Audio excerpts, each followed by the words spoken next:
What's up, everybody? Yo, episode 1 of the pod. Yo, thanks for tuning in. I got a special guest, my guy Cordell. Hey, thanks for coming in, bro. Thank you for having me. Absolutely, man. So, hey, tell the people a little bit about yourself. You know, where you grew up, high school, where you at now. Let's get into it. My name is Cordell Livingston. I'm originally from the east side of Akron. Yes, sir. I graduated from Oak Hill Academy. Come from a single parent home. This is just a little bit about me. Okay, Cordell, man. So you said you grew up single family home. Like, how was that, man? Like, you know, because there's a lot of youth, man, that try to use the excuse of, man, you know, I'm only with my mom, I'm only with my dad. Like, what was your mindset, you know what I mean, growing up, you know, with just your mom, you know what I mean? Talk to me a little bit about that. My mom, she was everything I really needed, though. Like, she was like my mom and my dad wrapped up in everything. And then, like, my sister was there for me, like, huge. Yeah. She played a huge part in me and my brothers growing up. Mm-hmm. And so, like, me not having a father in my life wasn't really, like, fixated in my mind like that, for real, because I had role models and, like, father figures growing up that I could look up to. Mm-hmm. And, you know, they played a huge role in who I am today. So let's talk about that. You said something right there about having father figures or a community of guys that can help raise or help you become the man that you are today. So let's talk a little bit about that, man. So I got a lot of youth, man, that, the community is just not there, or they fall into the wrong community, or they're looking for social media to be their community. Right. What would be some of your advice on that? Just hit on that for a little bit. I mean, I would say it's tough though. Like, you can't really, because everybody's situations is different. So you can't necessarily, like, give them, like, one set thing to do. Like, I would say for me and my brother, what helped us, I would say our granddad, like, he was on us about basketball. For sure. And, like, we was always in the gym. So, like, even when there was, like, parties or, like, kickbacks, we wasn't able to, like, go because we are focused on our goals and what we got going on, you know? So we ain't really have a normal childhood. Like, we ain't used to, like, go outside and different stuff like that, go to parties. Like, we wasn't normal kids. We went to the gym after school.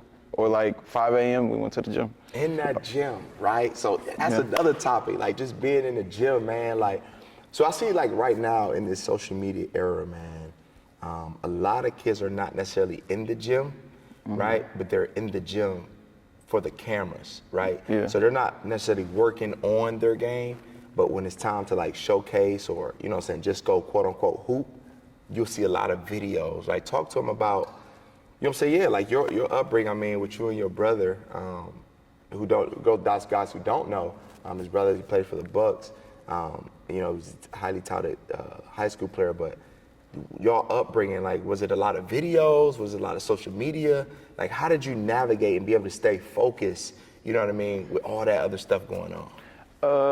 Growing up, it was a lot of social media and it was a lot of videos. Our mom didn't necessarily allow us to have social media. But, like, it was us coming up, it was way different than how it is now. Like, to get a mixtape, you had to knock off, like, a top player. You wasn't just getting, like, everybody just get a free mixtape. No, it wasn't that. Like, hold on. So you saying, hold on. So you saying you had to be like that to get a mixtape. You can't just walk up and be like, hey, make me a mixtape. Right. That's what you're saying. Right. So like, say like we had camps growing up, like the D-Rich camp or like the middle school hoops camp. Yeah. Different stuff like that. You go there, you see different players. Like, I'll just say top players in my class, like Imani Bates, Amari Bailey, Bryce Griggs, different players like that. Like, you had to see them to, like, get like that stamp of approval. So with you being in that class, so I mean, so your brother was one of them, you was right there with him. So how did that make you, you know what I'm saying? How did that make you feel? Like, how did you navigate being, say my brother's top 3, I'm right there with him. What does that look like for you? Like, at what point did you be like, hold on now, like, let me, you know what I'm saying? Let me lock in on me. What did that look like for you? at that age though, like coming up, I didn't look at it like that. They was just all my friends, really. Like Imani and Amari and them, like they was all our friends. So like we just was going out of town and hanging with each other. It was just like kind of like a brotherhood for real. Okay. All right. So now we transitioning. You know what I mean? So you got, you with the top players. We're getting around, summer basketball. Now, is there anything that you would give to like a younger kid? So say he's not a quote unquote top player in the country, but he's getting all the social media buzz. I mean, he's at every camp. He's like, he's everywhere. What would be your advice to somebody like that, or somebody that's searching for that? I would say, because that's kind of like my story, honestly. Like I would say, tell them your story. No, start with you. Always start with you, man. Yeah. I would say that stuff could be blinding for real. Like for me, because like I was around all the top players. Yeah. And like I was talking to different people in high places and like knowing different things and like in certain rooms with different players and different people, you start to think like that's you. And it might not. It might be you, but it's not.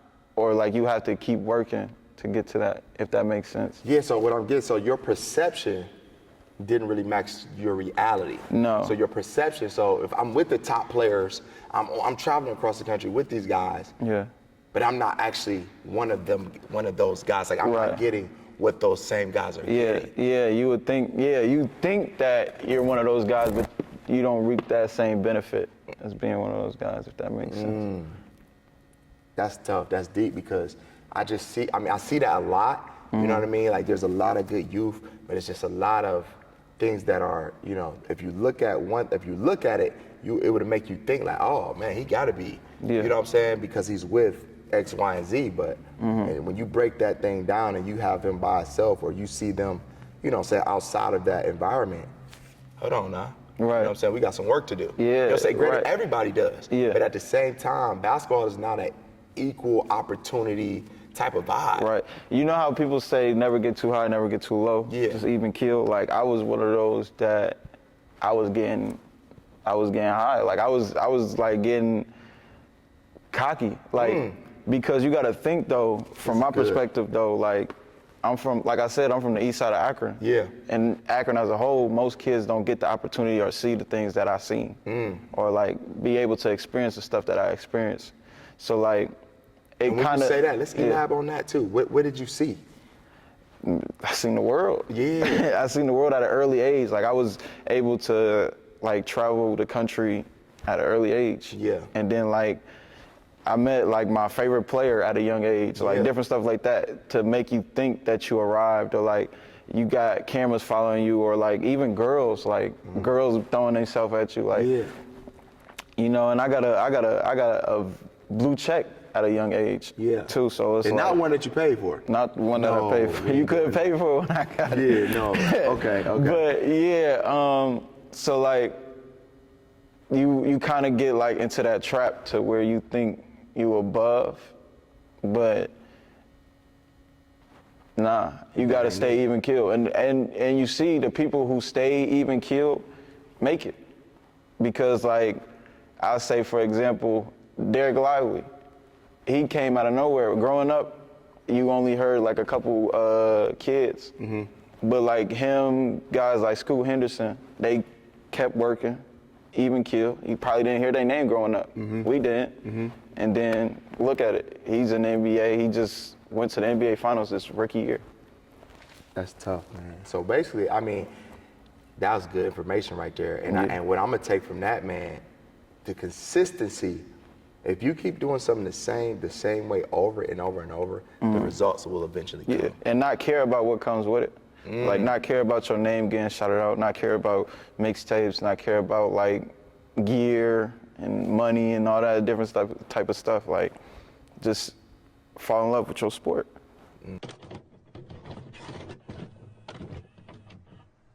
I got a better idea. Just wait on it. This podcast was brought to you by MTG Productions. For all Grind Until updates, follow us at Grind Until Basketball on Instagram, Grind Until Basketball Training on Facebook, and www.grinduntilbasketball.com for all your scheduling and bookings. We'll see you soon. It's Ep.1, right? So, boom, you Carm was in a fog. You know, you seeing like, hold on, they getting this, and you know, at what age did you start saying like, hold on now? Like I see them, you know, they're getting their accolades, and I'm right there, and I'm not really receiving the same quote unquote treatment or the same publicity. Like, what age was that, and when did it click, and when did you say, okay, I got to really focus on me now? If I'm being honest, it didn't start till my freshman year of college, maybe even sophomore actually. Like, I came into college, like, thinking I was better than everybody. Like, I didn't think I belonged at a D2 school. Yeah. Like, I was like there, like, I'm not even supposed to be here. Like, and that's some of the stuff that would even come out my mouth. Looking back at it, it kind of like make me cringe that I even said that, but like, yeah, you start to think that you was above people and that you're not supposed to be in that situation. So like, what that caused me to do is to underdevelop, because I'm not the freshman that came in and was ready to listen to my seniors or ready to listen to my upperclassmen. Okay. I'm trying to just prove that I'm better than you. Yeah. So you had that ego. Yeah, that ego. I came in every day trying to bust their ass, honestly. Yeah. And granted, that's what came out of it, but like, then I come back the next year thinking I was owed something. I wasn't owed nothing. And then what caused me to wake up is I sat on that bench my freshman year of college. I sat on that bench, and it taught me to like realize, like, you gotta work. You gotta work. And you gotta work. And just because you came in with a name or you came in from a historic school, yeah, that don't mean nothing. As you keep elevating, those past accolades don't mean nothing. That's good, bro. That's really, that's good information right there, man. And you know, and the reason we're doing this, man, is really just shining light on, you know what I'm saying, our past mistakes, or, you know, how we deviated from a plan, how we had to get back on track. But what you said, you know, coming in as a freshman, you know what I'm saying, thinking that, hold on, you came in as a freshman. Now, were you established like how you are now when you came into Kentucky State? Like, how did you come in? Like, did you have to earn, like, anything? Like, how did it work at Kentucky State? Oh, it was a redshirt year. Yeah. When I first came to K-State, so I wouldn't say I didn't look at it, at least, as me trying to earn something. I was just trying to prove a point my first year. So, because you got to think, red shirts is not really counted against you. Right. You just like really a development year. And then, so no, I didn't think that. Wow. Yeah, man, that's vital information right there, man. Just talking about, you know, yeah, like, it's crazy how you feel like, because I worked so hard, or because I came from this program, or I came from that program, I'm supposed to get something. Right. Like no, that's not how it works. Like, everybody at the next level is working towards something. Like, just so we're all competing for the same thing. Yeah. You know what I mean? And don't get me wrong, like, I worked my ass off though. Yeah. So like, it wasn't me just being cocky. I'm just sitting back chilling. Yeah. Like, I'm still in that gym. Yeah. But like, I still carry that mindset that like, I'm better than you because of this. Because I did this. Now, if you could go back, you know what I'm saying, let's hit on this. If you could go back, what would be the path that you take now? Knowing what you know now, what would you have done differently to not get in that same situation? Focus on my own development. And selfish with it. Yeah. I feel like to be elevating this game, you have to be selfish. Because you got to think though, like, granted, this is a team sport. Yeah. But it's going to be your name when you go to that draft. It's only one person. So your whole team can't get drafted with you, only you get drafted. So you got to be a little bit selfish. And not even on the NBA level, like, okay, what if their goal is not, what if they can't reach the NBA? It's only one phone call that can, you only can pick one school. Right, you can only pick one school, and they going to take you. They not going to take the whole team with you. That's true. That's true, man. That's good, man. So, you know, when it comes to focusing on your development, man, I think and I made a post about this probably about 4 weeks ago, about a month ago, I should say. You got to be selfish with it because you're one choice away from deterring what your future looks like. Right. You know what I'm saying? Right. So if you could go back, like you said, you would, focus on your development, be more selfish with your development, and really, and when you say that, what does that actually look like? Would that be, I'm rolling with these big dogs, or would it be like, hey, I'ma just, y'all can go over there, you know what I'm saying? Yeah. I'll play with y'all sometimes. Yeah. Or does it look like, no, y'all can just go ahead, I'ma just do my own thing. You know what I'm saying? First off though, like going back, I would start even earlier before that because like I wasn't able to play basketball due to my grades or like behavior in school. Yeah. So like I would go back and change that so I could be able to have them years of development. Like you gotta think I missed like probably 3-4 years. And those is probably the most important years of development, when you're like 5, 6, 7, 8, different, So like those are so important to kids to grow. So it's kind of like building a house. Right. If the foundation is set, right? If you got good habits early, if you learn how to play without the ball, learn how to, take a double team, you know what I'm saying? Opposed to, so many people get into this whole, mega teams and, and there's nothing wrong with that. Yeah. But at the same time, you're not building your house on good foundation because when you playing on mega teams and you're doing all that and you don't have good habits, I believe it slows your development down.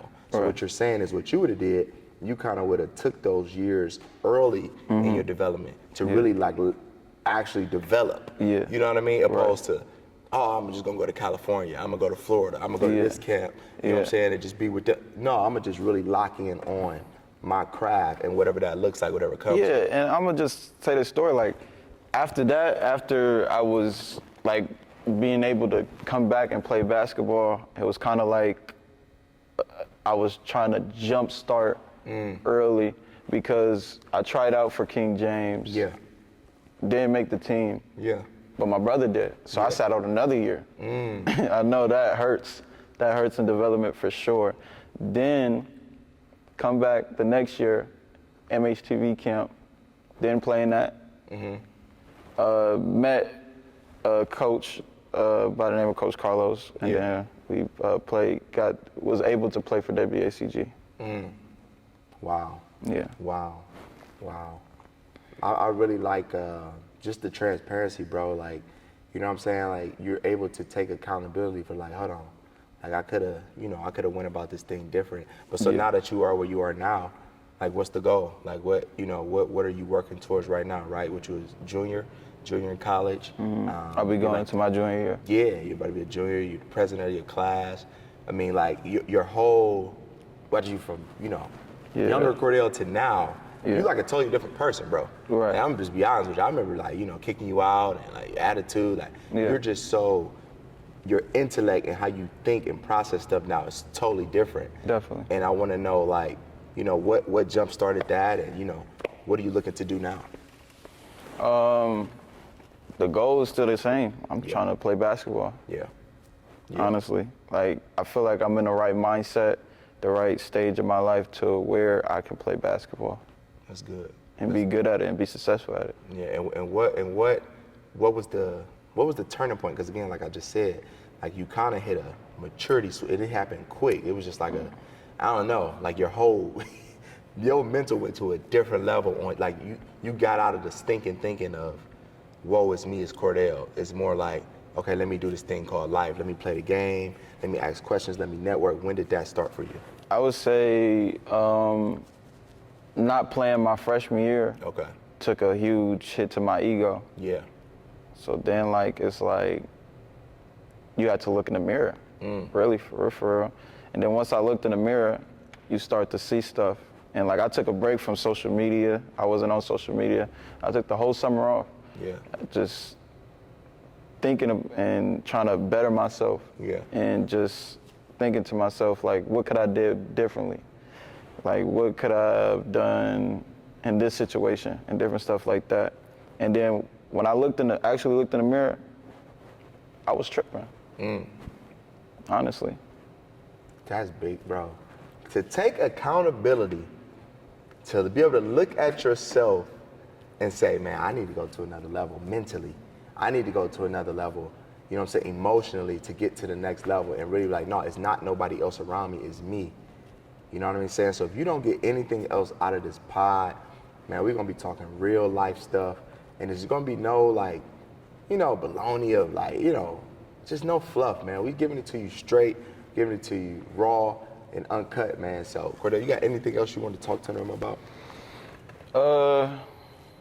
Nah. No, I think you hit everything, bro. I Yeah, think, pretty much like, did. yeah, man. I think that was a really good segment. Yeah. And young guys, man, and adults. Like this whole podcast today, what I take away from it, you know what I'm saying, is accountability. Yeah. And it's crazy that that's one of our pillars here at Grinding Tills. Like, you got to be able to hold yourself accountable for the mistakes you made, hold yourself accountable for the things that you didn't do, and then just own it, and then be able to adjust and make and redirect your path, man. Yeah. So, yeah, man, I just wanted to thank you for coming on. You got anything else? I know you was about to say something. I see it, bro. Yeah, I would just say like,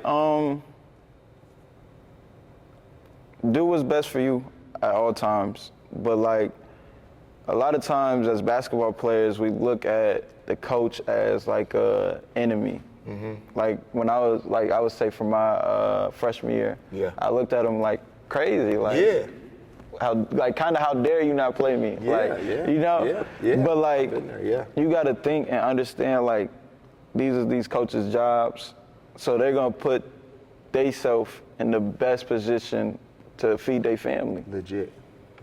So they not trying to really stunt on you. Just get better. And once you get better, I promise you the results will change. And don't get caught up in social media or like the rankings, the women, all that. Yeah. It can wait. Just keep working. Keep the main thing the main thing. Hey, if you don't get nothing else, like I said out of this podcast, accountability, keep the main thing the main thing. And we'll see y'all soon on episode 2. Appreciate y'all. Yo, what's up, everybody? Listen, man, welcome to the pod. Thanks for tuning in. Make sure you like, comment, share, and subscribe to the YouTube, man. Listen, there's 3 things that a man should always take pride in. I believe he should always trust God, take care of his family, and be about his business. So welcome to the pod, man. We appreciate y'all tuning in. Let's get it.